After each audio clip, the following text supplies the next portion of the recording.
आत्मीय बंधुओं,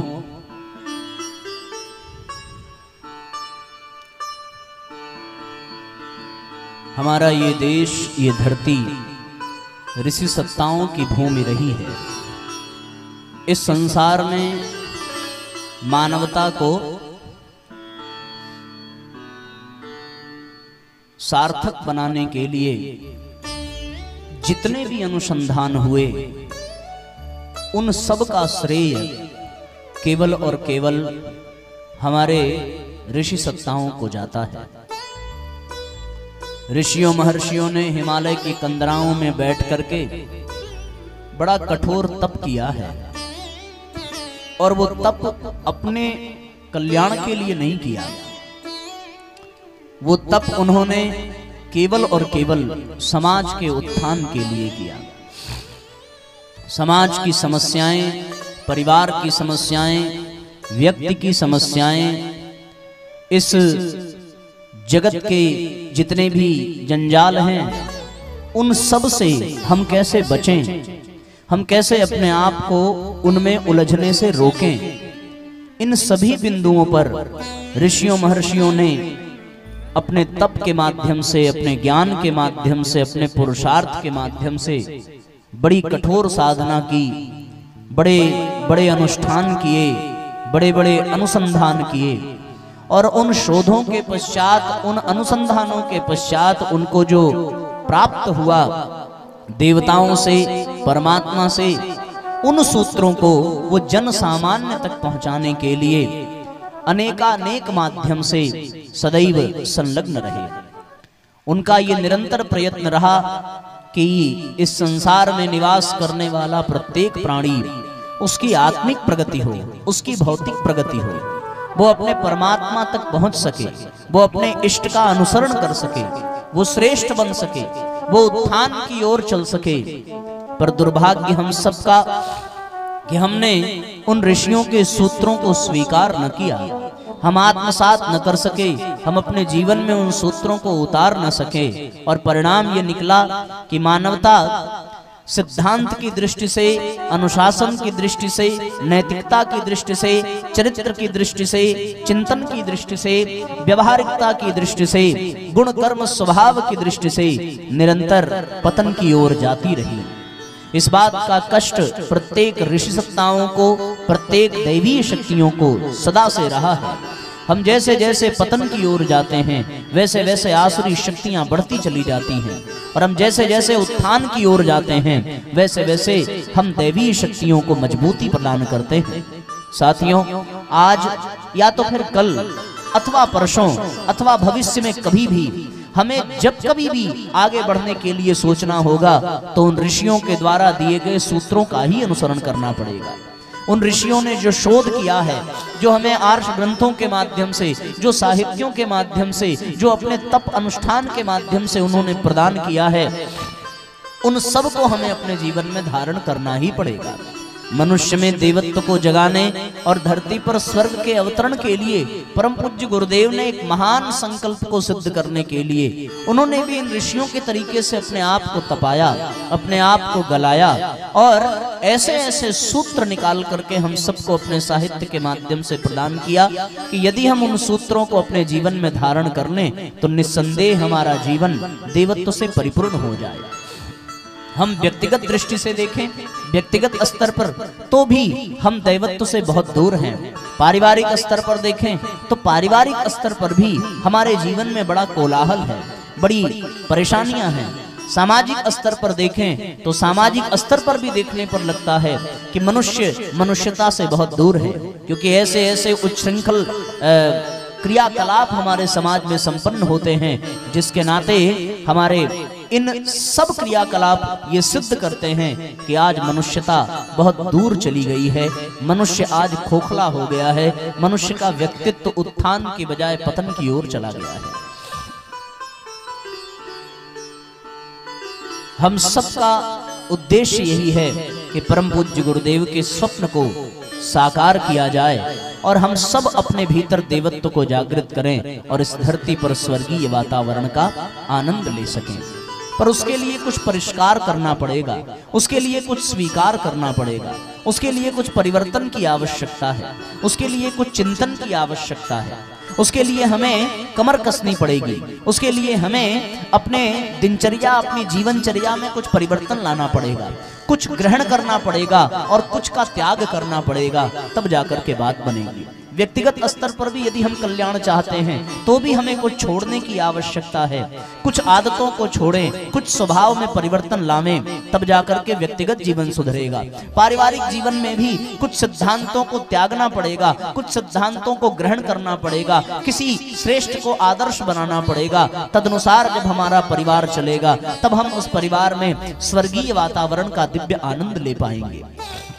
इसलिए साथियों, हमें सर्वप्रथम इस प्रांगण में बैठ करके अपने आप से एक संकल्प लेने की आवश्यकता है, अपने आप को एक वचन देने की आवश्यकता है कि हम जिस धरती पर बैठे हैं, जिस कार्यक्रम में बैठे हैं, जिन ऋषियों के सानिध्य में बैठे हैं, यहाँ एक संकल्प तो अपने आप से कर लें कि हम आज तक जिस स्थिति में रहे, अब इससे और बेहतर स्थिति में हमें पहुंचने की आवश्यकता है। यदि हम सामान्य नारी की भांति जीवन जीते रहे तो अब हमें सीता सावित्री बनने की आवश्यकता है। यदि हम सामान्य बच्चों की तरह जीवन जी रहे हैं तो अब हमें ध्रुव प्रहलाद बनने की आवश्यकता है। यदि हम सामान्य युवाओं जैसा जीवन व्यतीत कर रहे हैं तो अब हमें चंद्रशेखर आजाद, भगत सिंह, स्वामी विवेकानंद बनने की आवश्यकता है। यदि हम सामान्य जीवन जी रहे हैं, अपनी वृद्धावस्था को व्यर्थ कर रहे हैं, तो अब हमें अपने वृद्धावस्था में हरिश्चंद्र बनने की आवश्यकता है, महात्मा गांधी बनने की आवश्यकता है। अब हमें अपने जीवन को समर्पित कर देना चाहिए उन सिद्धांतों के लिए जिन सिद्धांतों के आधार पर कोई सामान्य व्यक्ति महापुरुष बन जाता है, कोई साधारण सा जीव परमात्मा बन जाता है। ऐसे सिद्धांतों के प्रति अपने आप को आज समर्पित करने का एक छोटा सा संकल्प लेने की आवश्यकता है। यदि हमने इस ओर कदम बढ़ाया तब तो हमारा यहाँ आना सार्थक हो जाएगा, और यहाँ आकर भी हम यदि अपने मन की, अपनी संवेदना को इस ओर न झुका सके तो फिर हमारा जीवन कभी भी परिवर्तन का मुख देख न सकेगा। इसलिए सर्वप्रथम हम अपने भीतर देवत्व को धारण करने और अपने क्षेत्र में, अपने परिवार में, अपने जीवन में स्वर्गीय वातावरण का आनंद लेने का एक भाव भरा संकल्प करें। मनुज देवता बने बने यह धरती स्वर्ग समान, यही संकल्प हमारा, यही संकल्प हमारा, यही संकल्प हमारा, यही संकल्प हमारा। विचार क्रांति अभियान इसी को कहते युग निर्माण, यही संकल्प हमारा, यही संकल्प हमारा।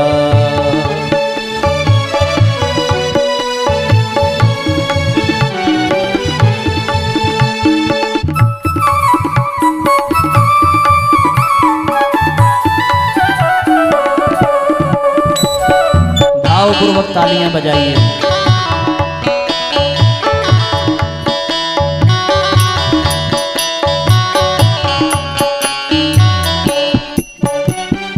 द्वेष दंभ छल मिटे यहाँ पर, ना कोई भ्रष्टाचारी हो। द्वेष दंभ छल मिटे यहाँ पर, ना कोई भ्रष्टाचारी हो। सभी सुखी हो, सबका हित हो, जन जन पर उपकारी हो। सभी सुखी हो, सबका हित हो, जन जन पर उपकारी हो। मिलजुल कर सब रहें प्रेम से, मिलजुल कर सब रहें प्रेम से, दे सबको सम्मान, यही संकल्प हमारा, यही संकल्प हमारा। मुझ देवता बने बने यह धरती स्वर्ग समान, यही संकल्प हमारा, यही संकल्प हमारा।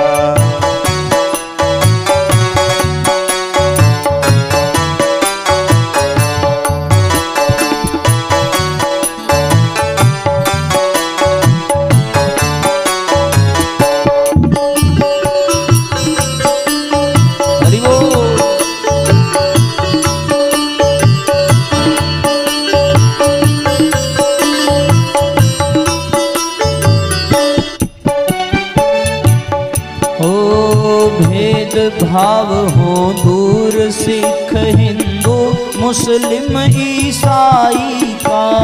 भेदभाव हो दूर सिख हिंदू मुस्लिम ईसाई का। परम पिता के पुत्र सभी का नाता भाई भाई का। परम पिता के पुत्र सभी का नाता भाई भाई का। सब ही एक समान सभी, सब ही एक समान सभी जगदीश्वर की संतान। यही संकल्प हमारा, यही संकल्प हमारा, यही संकल्प हमारा, यही संकल्प हमारा।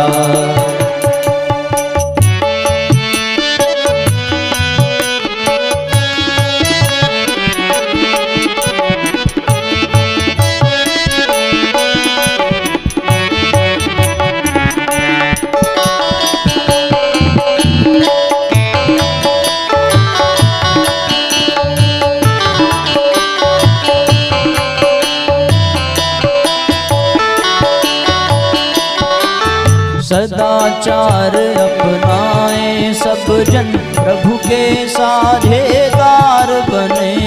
सदाचार अपनाए सब जन प्रभु के साझेदार बने। अनाचार से नाता तोड़े नैतिक बने उदार बने। अनाचार से नाता तोड़े नैतिक बने उदार बने। सादा जीवन बने सभी का, सादा जीवन बने सभी का। पहले फिर सद्ज्ञान यही संकल्प हमारा, यही संकल्प हमारा, यही संकल्प हमारा, यही संकल्प हमारा। मनुज देवता बने बने यह धरती स्वर्ग समान।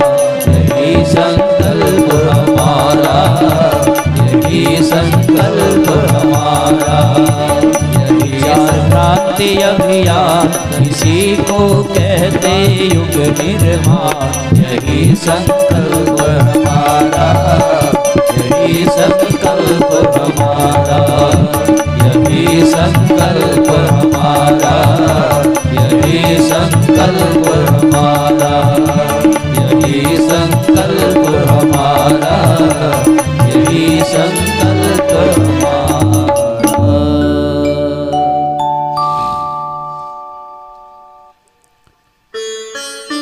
हम सब ने इस गीत के माध्यम से अपने मन को, अपने अंतःकरण को एक बोध कराया। और बोध ये कि हम सबका एक ही संकल्प है कि हम अपने जीवन में देवत्व को धारण कर सकें। हम अपने जीवन में स्वर्गीय वातावरण को विनिर्मित कर सकें। यही हमारे जीवन का उद्देश्य होना चाहिए। परम पूज्य गुरुदेव ने एक विचार दिया कि व्यक्ति को 3 स्तर पर काम करने की आवश्यकता है। पहला है व्यक्ति निर्माण, दूसरा है परिवार निर्माण और तीसरा है समाज निर्माण। व्यक्ति से मिलकर के परिवार बनता है और परिवार से मिलकर के समाज बनता है।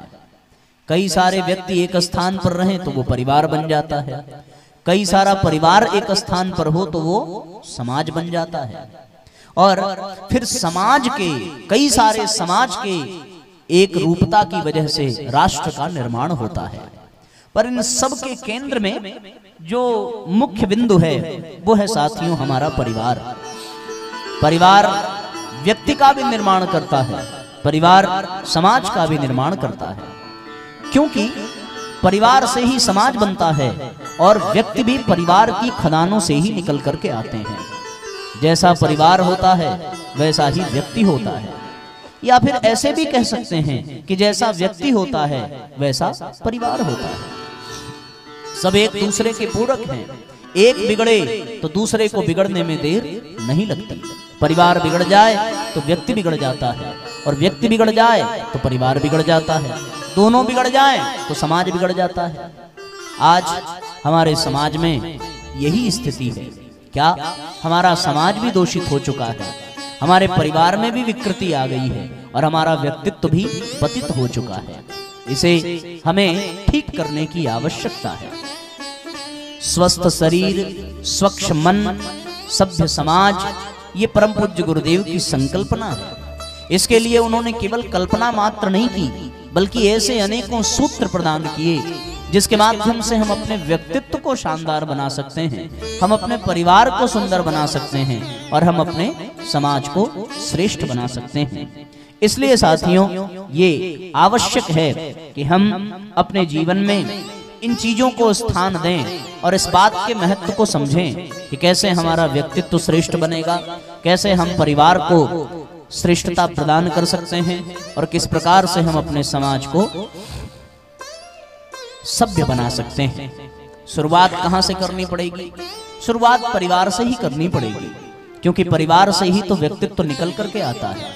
कोई भी बच्चा जब जन्म लेकर के आता है तो उसे परिवार का ही आश्रय होता है, और परिवार से ही आश्रित होकर के परिवार के लोगों के द्वारा ही वो बहुत कुछ सीखता है, बहुत कुछ समझता है, और तत्पश्चात अपने जीवन की दिशा निश्चित करता है। वैसा ही उसका जीवन तय हो जाता है। परम पूज्य गुरुदेव ने कहा, परिवार यदि प्रेम और सहकार के आधार पर चले तो वो परिवार धरती का स्वर्ग होता है। जिस परिवार में आनंद हो, जिस परिवार में सौम्यता हो, जिस परिवार में वाक्पटुता हो, जिस परिवार में रसमयता हो, वो परिवार ही धरती का स्वर्ग माना गया है। ऐसे परिवार से निकलने वाले बच्चे देवता कहलाते हैं, और ऐसा परिवार जिस क्षेत्र में हो उस क्षेत्र का वातावरण दिव्य बन जाता है। वहां सभ्य समाज की संकल्पना दिग्दर्शित होती है। साथियों, परिवार के बड़े सुंदर अर्थ हमारे पूज्य गुरुदेव ने दिए हैं। परिवार 4 शब्दों से मिलकर के बनता है। कौन सा? प, री, वा और र, ये 4 शब्द हैं। लोग कहते हैं कि यदि हम अपने 7 दिनों के 7 वार को ठीक कर लें तो पूरा जीवन अच्छा बन जाएगा। पर पूज्य गुरुदेव कहते हैं कि यदि हमने 8वें वार को ठीक कर लिया तो पूरा जीवन ठीक हो जाएगा। 7 दिन भले ठीक हो जाएं, 7 वार ठीक हो जाएं। 7 वार कौन कौन से? सोमवार, मंगलवार, बुधवार, ये सब ठीक हो जाएं, लेकिन एक 8वां परिवार यदि गड़बड़ निकल गया तो फिर सारे वार बेकार हो जाते हैं। फिर सब वार में वार होने लगती है, और जहां जहां वार होती है वहां केवल हिंसा होती है, केवल अनर्गल बातें होती हैं, केवल उलझन होती है, केवल परेशानियां होती हैं।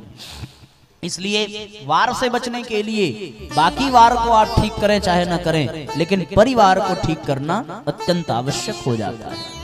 परिवार को ठीक करना हो, किसी भी चीज में परिवर्तन लाना हो, तो कुछ चीजें उसमें जो अनर्गल आ गई हैं उसको छोड़ने की आवश्यकता पड़ती है, और जो नहीं है उसको धारण करने की आवश्यकता पड़ती है। जब आप किसी पुरानी चीज को बदलकर नया करना चाहें तो उस पुरानी चीज में कुछ उठाकर फेंकनी पड़ती है, और कुछ उपयोग में ला करके फिर से उसको नवीनीकरण प्रदान किया जाता है। किसी भी स्थान की सफाई करनी हो, उसकी साज सज्जा बनानी हो, तो फिर क्या करना पड़ेगा? पहले उस स्थान पे जितने झाड़ झंखाड़ हैं, जितने कंकड़ पत्थर हैं, उसको निकाल करके बाहर करना पड़ेगा, और उसके पश्चात फिर वहां पर नव निर्माण प्रारंभ हो पाएगा। इस बात का भी ध्यान रखना पड़ेगा कि नव निर्माण तो हो गया, पर यदि लापरवाही बरती गई तो वहां पर फिर से झाड़ झंखाड़ उगने लगेगी, फिर से खरपतवार उगने लगेगी, फिर से कंकड़ पत्थर आने लगेंगे, और फिर से पहले जैसा ही माहौल बन जाएगा। इसलिए साथियों, हमें परिवार में श्रेष्ठता का संचार करना है, परिवार में स्वर्गीय वातावरण को बनाना है, क्योंकि मनुष्य के मन पर और मनुष्य के शरीर पर सबसे अधिक यदि किसी चीज का प्रभाव पड़ता है तो वो वातावरण का प्रभाव पड़ता है। मनुष्य जिस वातावरण में रहता है उस वातावरण का प्रभाव उसके मन मस्तिष्क पर ऐसा पड़ता है कि वो मनुष्य उसी में रंग जाता है। किसी भी मनुष्य को हमेशा हमेशा के लिए किसी मंदिर के प्रांगण में, किसी तीर्थ स्थल पर, किसी गंगा नदी के किनारे रखें तो उसमें निस्संदेह भक्ति भावना, श्रद्धा, विश्वास आदि दैवीय गुण ही उपजेंगे। पर किसी मनुष्य को यदि बहुत शोर शराबे वाले इलाके में रख दिया जाए, जहां गंदी गंदी गालियां दी जा रही हो, जहां वेश्यावृत्ति हो रही हो, जहां अनौपचारिक कार्यक्रम हो रहे हो, जहां मदिरा सेवन हो रहा हो, उस स्थान पर कितना भी बड़ा संत हो, यदि वो उस स्थान का सेवन करने लगे तो निश्चित रूप से उसके भीतर अनेकानेक प्रकार की कुप्रवृत्तियां अपने आप जागृत होती चली जाती हैं। किसी भी मनुष्य पर वातावरण का बहुत असर पड़ता है। आप जितनी देर इस सत्संग पंडाल में हैं, जितनी देर परम पूज्य गुरुदेव के विचारों से घिरे हैं, उतनी देर आपके जीवन में केवल सद्भावनाएं ही आएंगी, केवल शुभ विचार ही आएंगे। पर जैसे ही आप इस प्रांगण से बाहर जाइए और आपके फोन पर ऐसे वैसे फोन आने शुरू हो जाएं, आपके मुख से भी गालियां निकलने लगेंगी, आप में भी ईर्ष्या द्वेष का संचार होने लगेगा, आप भी लोभ मोह के चंगुल में फंसते चले जाएंगे। ऐसा होता क्यों है? ऐसा केवल और केवल इसलिए होता है कि वातावरण का मनुष्य के ऊपर प्रभाव पड़ता है। एक बड़ी प्यारी सी घटना याद आती है कि एक बार श्रवण कुमार अपने माता पिता को अपने कंधे पर धारण करके तीर्थ यात्रा के लिए ले जा रहे थे। एक स्थान पर पहुंचे श्रवण कुमार ने वहां पर अपने माता पिता को नीचे उतारा और उसके बाद कुछ देर विश्राम किया। विश्राम करने के पश्चात न जाने श्रवण कुमार के साथ क्या घटना घटी कि उन्होंने अपने माँ बाप से कहा कि आगे की यात्रा आप लोग स्वयं कर लीजिए, हमने कोई ठेका नहीं ले रखा है, आपको कंधे पर उठाकर घूमते फिरें, तीर्थ यात्रा आपको करनी है, हमें नहीं करनी है। और भी बहुत सारी बातें उन्होंने की कि बैठे बैठे दिन भर कुछ करना धरना है नहीं, तीर्थ यात्रा का बोझा मेरे सिर पर लाद दिया, अब चले इनको ढोते फिरें। एक तो दिन भर बैठ करके खाए जा रहे हैं, शरीर का वजन भी बढ़ता जा रहा है। ऐसी अनेकों अनर्गल बातें श्रवण कुमार ने कह दी। उनके पिता सोच में पड़ गए, जो बच्चा अभी तक ठीक ठाक चल रहा था, अभी तक बहुत सुंदर तरीके से आगे ले जा रहा था हम लोगों को, अचानक उसके दिमाग में क्या हो गया? अचानक वो इस तरह की बहकी बहकी बातें क्यों करने लगा? उसके बाद श्रवण कुमार के पिता को समझते देर न लगी। पिता ने कहा कि बेटे, तुमसे ज्यादा तो नहीं कहेंगे, पर जिस स्थान पर तुमने हमें छोड़ा है यहाँ से कुछ आधा 1 किलोमीटर दूर और ले चलो, उसके बाद तुम हमें तीर्थ यात्रा मत कराना, तुम अपने रास्ते चले जाना, हम अपनी जिंदगी आगे चला लेंगे। 1 किलोमीटर जैसे तैसे विनती करने के पश्चात श्रवण कुमार ले गए। उसके बाद श्रवण कुमार अपने आप अपने माता पिता से क्षमा मांगने लगे कि मुझे न जाने क्या हो गया था, न जाने किस चक्कर में मैं फंस गया था कि मुझसे इस तरह की ऐसी बातें आपके प्रति निकल पड़ी, मुझसे अपराध हो गया, मुझे क्षमा करें। पिता ने समझाया, बेटे दोष तुम्हारा नहीं था, दोष उस वातावरण का था जिस वातावरण में हम लोगों को तुमने नीचे उतारा था। पूछे कैसा वातावरण? बोले वो ऐसी धरती थी जहां भाइयों ने भाइयों का वध किया था, जहां पुत्रों ने पिताओं पर वार किया था, जहां बच्चों ने अपने पिता पर प्रहार किया था, जहां पिता ने अपने बच्चों को मारने का षड्यंत्र रचा था, वहां बड़ा खून खराबा हुआ। बोले वो कौन सा स्थान है? बोले वो कुरुक्षेत्र की धरती है, जहां एक परिवार दूसरे परिवार से लड़ बैठा और उस परिवार के विद्रोह में वहां का वातावरण इतना कुपित हो गया, इतना कुत्सित हो गया कि उस वातावरण में जो जाता है वही अपने परिवार का विद्रोही बन जाता है। ये वातावरण का बहुत बड़ा दुष्प्रभाव है, बहुत बड़ी दिक्कत है। इसलिए साथियों, जब हमारे परिवार में भी आध्यात्मिक वातावरण रहेगा, जब हमारे परिवार में भी श्रेष्ठ वातावरण रहेगा, जब हमारे परिवार में दिव्य वातावरण रहेगा, तो हमारे बच्चे, हमारे परिवार के सज्जन देवता बनकर के उभरेंगे। और यदि हमारे परिवार में यह दिव्य वातावरण न हो तो फिर बात बिगड़ जाती है। इसलिए हमें इस धरती को स्वर्ग बनाने की आवश्यकता है, इस परिवार को स्वर्ग बनाने की आवश्यकता है, इस परिवार में रहने वाले परिजनों को देवता बनाने की आवश्यकता है। देवता जहां रहते हैं वहां स्वर्ग बन जाता है, और जहां देवता न हो वहां नरक ही नरक रहता है। तो परिवार के 4 अक्षर पूज्य गुरुदेव ने बताए, और इन चारों अक्षरों के 4 सूत्र उन्होंने दिए। इन सूत्रों को यदि हमने अपने जीवन में धारण कर लिया तो बस बात बन जाएगी, और हम अपने परिवार में दिव्य वातावरण का आनंद प्राप्त कर सकेंगे। ये 4 सूत्र कौन कौन से? पहला प यानी पवित्रता, दूसरा री यानी ऋजुता, ऋजुता को सरल भाषा में सरलता कहते हैं, दूसरा वा यानी वाक्पटुता, बोलने की कला, और तीसरा है साथियों चौथा है र यानी रसमयता। ये 4 चीजें परिवार में होनी चाहिए। प से पवित्रता, रि से ऋजुता, व से वाक्पटुता, र से रसमयता। इसको और सरल करें, रसमयता यानी प्रेम परिवार में होना चाहिए, वाक्पटुता यानी किससे किस प्रकार की बात करनी है, किससे किस प्रकार संबोधन करना है, किससे कैसा आचरण करना है, इस बात की चर्चा हम लोग वाक्पटुता में करेंगे। दूसरे अक्षर का अर्थ है ऋजुता यानी सरल होना। हम अपने व्यक्तित्व को इतना जटिल बना देते हैं कि हमारा व्यक्तित्व हमारे लिए ही समस्या का कारण बन जाता है। और पहला अक्षर है जीवन में पवित्रता होनी चाहिए, जीवन में परिपक्वता होनी चाहिए। साथियों, पवित्रता बड़ी महत्वपूर्ण चीज है। हम एक एक करके इन शब्दों पर प्रकाश डालने का प्रयत्न करें और आप पूरी सावधानी के साथ इन सूत्रों को ग्रहण करें और इन सूत्रों को आधार बनाकर हम अपने परिवार के वातावरण को सुंदर शानदार बना दें। पहला है पवित्रता। पवित्रता बड़ा दैवी गुण है। आप किसी भी आध्यात्मिक कार्यक्रम में हो, आप किसी भी पूजा पाठ में हो, उसमें सबसे पहला काम क्या किया जाता है? सबसे पहला काम होता है कि हमारे जीवन में, ऊपर मत आइए, ऐसे नीचे से कर लीजिए जो करना है। सबसे पहला कार्यक्रम है क्या कि हमारे जीवन में क्या होना चाहिए? पवित्रता होनी चाहिए। हमारे जीवन में यदि पवित्रता ना हो तो हम अपने जीवन में कुछ नहीं कर सकते। एक गहराई से चिंतन करिए कि हम लोग जब सवेरे सो करके उठते हैं तो सबसे पहले क्या करते हैं? सबसे पहले हम अपने जीवन को पवित्र बनाने का प्रयत्न करते हैं। हम शौच के लिए जाते हैं, हम ब्रशमंजन करते हैं, हम स्नान करते हैं, और अपना ही नहीं, अपने तन का ही पवित्रीकरण नहीं करते, बल्कि हम अपने घर को भी स्वच्छ बनाते हैं। हम घर में भी झाड़ू पोछा का कार्यक्रम सवेरे निपटा लेते हैं। कहते हैं साहब कि सूर्योदय से पूर्व झाड़ू लग जाए, पूरा घर पवित्र हो जाए। पवित्रता का एक वातावरण ये शहरों की बजाय गांवों में और अधिक अच्छे से संचालित होता है। हमारे शहरों में तो जब काम करने वाली आती है तब तो स्वच्छता परिपक्वता का कार्यक्रम पवित्रता का चलता है, पर आपके सभी ग्रामीण क्षेत्र में सब घरों में सवेरे ही झाड़ू बुहारू का कार्यक्रम हो जाता है, सवेरे भी स्नान का कार्यक्रम हो जाता है। ये सारा क्रम हमारे ऋषियों ने एक अनुशासन दिया जीवन जीने के लिए। तन की पवित्रता, मन की पवित्रता, घर की पवित्रता, आसपास के क्षेत्रों की पवित्रता, आसपास के वातावरण की पवित्रता हम सबका प्रथम कर्तव्य होता है। और ये गुण केवल और केवल मनुष्य में होता है। मनुष्य के अतिरिक्त किसी अन्य प्राणियों में पवित्रता का गुण नहीं होता। अन्य प्राणी तो जैसे मैले कुचैले बिना स्नान किए ऐसे वैसे भी अपना जीवन बिता लेते हैं, पर मनुष्य को यदि बिना स्नान करने के लिए रखा जाए, बिना शौच के लिए उसे रखा जाए, तो साथियों वो कभी जिंदा नहीं रह पाएगा। क्यों? क्योंकि उसके जीवन में पवित्रता खत्म हो जाएगी।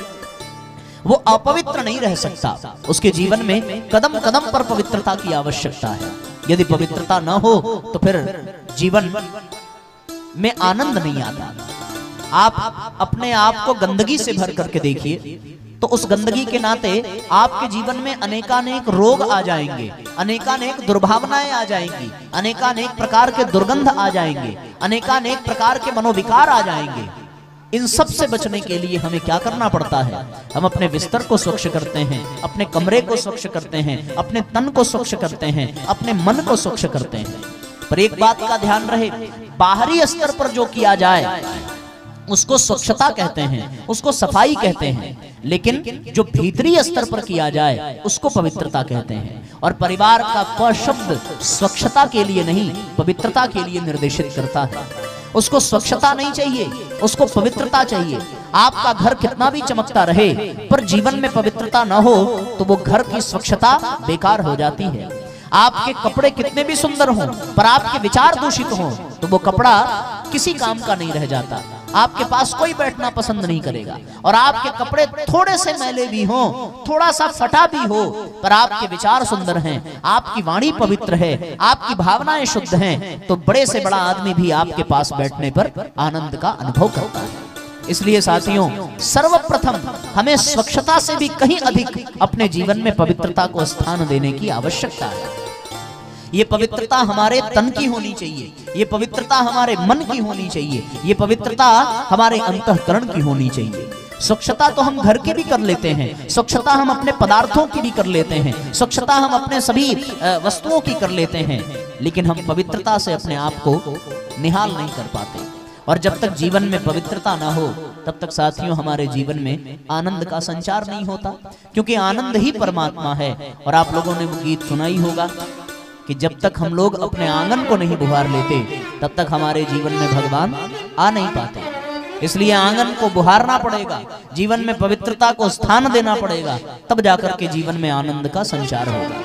आप अपने आप से प्रश्न पूछिए कि क्या हमारा तन पवित्र है, क्या हमारा मन पवित्र है, क्या हमारा अंतःकरण पवित्र है। पवित्रता शब्द केवल इन्हीं के लिए है। कपड़े के लिए पवित्रता नहीं, स्वच्छता का उपयोग करते हैं। घर के लिए स्वच्छता शब्द का प्रयोग करते हैं, वस्तु पदार्थों के लिए स्वच्छता का प्रयोग करते हैं, लेकिन मन के लिए पवित्रता का, अंतःकरण के लिए पवित्रता का, भावनाओं के लिए पवित्रता का, विचारों के लिए पवित्रता का, चिंतन के लिए पवित्रता का, चरित्र के लिए पवित्रता का उपयोग हम लोग करते हैं। पवित्रता में बड़ा दैवीय गुण है। पवित्रता एक ऐसी शक्ति है जो परमात्मा को अपनी ओर खींचती है। इसलिए हमें अपने जीवन को पवित्र बनाने की आवश्यकता है। क्यों पवित्र बनाने की आवश्यकता है? हमने आंगन नहीं बुहारा, कैसे आएंगे भगवान, कैसे आएंगे भगवान। हमने आंगन नहीं बुहारा, कैसे आएंगे भगवान, कैसे आएंगे भगवान। मन का मैल नहीं धोया तो, मन का मैल नहीं धोया तो, कैसे आएंगे भगवान, कैसे आएंगे भगवान, कैसे आएंगे भगवान, कैसे आएंगे भगवान। निर्मल मन जन सो मोहि पावा, निर्मल मन जन सो मोहि पावा। मोहि कपट छल छिद्र न भावा, मोहि कपट छल छिद्र न भावा। निर्मल मन हो तो रघुनायक शबरी के घर जाते, निर्मल मन हो तो रघुनायक शबरी के घर जाते। श्याम सूर की बाह पकड़ते, साक विदुर घर खाते, श्याम सूर की बाह पकड़ते, साक विदुर घर खाते। इस पर हमने नहीं विचारा, इस पर हमने नहीं विचारा, ओ इस पर तुमने नहीं विचारा, इस पर तुमने नहीं विचारा, इस पर सबने नहीं विचारा। कैसे आएंगे भगवान, कैसे आएंगे भगवान। हमने आंगन नहीं बुहारा, कैसे आएंगे भगवान, कैसे आएंगे भगवान। मन का मैल अगर धो लो तो, मन का मैल अगर धो लो तो, दौड़े आएंगे भगवान, दौड़े आएंगे भगवान, दौड़े आएंगे भगवान, दौड़े आएंगे भगवान। मन की पवित्रता अत्यंत आवश्यक है। और साथियों, हमें अपने जीवन में कुछ भी करें या ना करें, लेकिन मन का पवित्र होना बहुत आवश्यक है।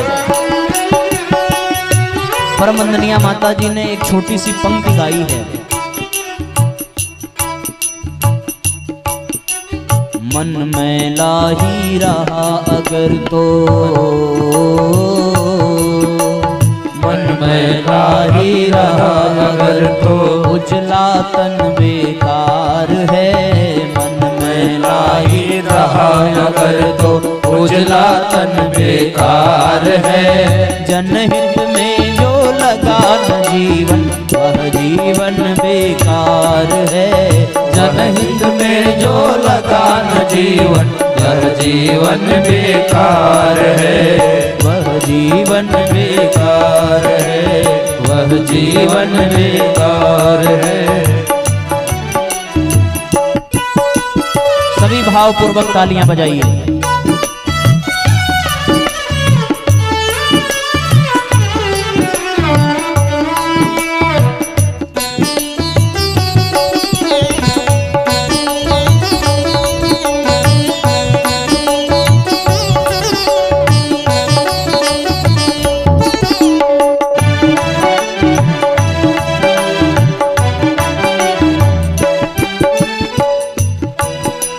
यह सारी संपत्ति दिखावा कहीं न जाना साथ में। यह सारी संपत्ति दिखावा कहीं न जाना साथ में। जिस दिन जाएंगे उस दिन कुछ नहीं रहेगा हाथ में। जिस दिन जाएंगे उस दिन कुछ नहीं रहेगा हाथ में। नहीं रहेगा हाथ में। जिसके लिए गंवाया जीवन, ओ जिसके लिए गंवाया जीवन, धन कंचन बेकार है। मन में लाही रहा अगर तो, उजला तन बेकार है। उजला तन बेकार है, उजला तन बेकार है। मन में लाही रहा अगर तो, उजला तन बेकार है। उजला तन बेकार है। जय हो।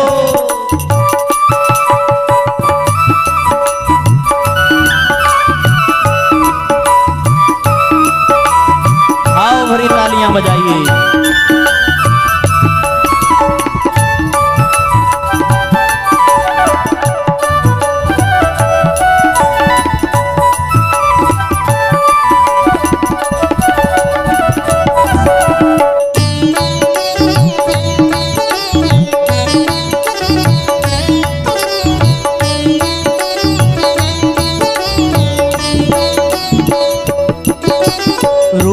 देखते रहे मुग्ध बन तुम दर्पण के सामने।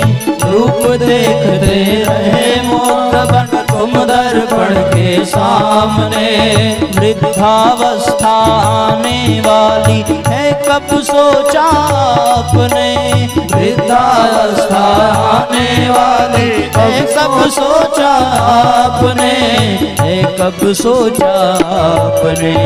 याद न आया, याद न आया कभी तुम्हें जो काम दिया भगवान ने। याद न आया कभी तुम्हें जो काम दिया भगवान ने। दिखा सका जो मैल न मन का, वह दर्पण बेकार है। वह दर्पण बेकार है। दिखा सका जो मैल न मन का, वह दर्पण बेकार है। वह दर्पण बेकार है। मन में लाही रहा अगर तो, उजला तन बेकार है। उजला तन बेकार है। उजला तन बेकार है।